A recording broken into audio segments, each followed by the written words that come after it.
Војната на Блискиот Исток помеѓу Израел и Америка наспроти Иран и други арапски земји не ги вознемирува штипјани.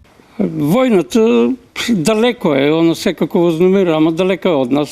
Уопште, не.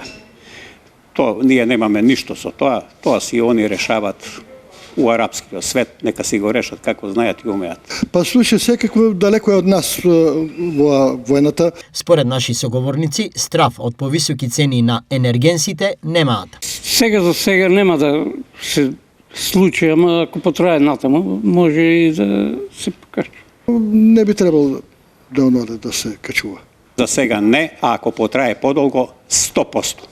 Премиерот Христијан Мицкоски денеска навести мощен предизвик во однос на цените на енергенсите. Можеби во делот на нафтената индустрија ќе имаме одредени притисоци, ќе треба да се зголемува цената, но и тука разгледуваме со Министерството за финансии да намалиме во делот на акцизата, да намалиме во делот на даноците, да видиме кои се нашите можности за да го намалиме ударот врз стандардот на граѓаните. Во меѓувреме, иако во еден момент можеа да се забележат редици возила пред бензинските пумпи, состојбата е сепак нормална, бидејќи сите видови горива се достапни во доволни количини.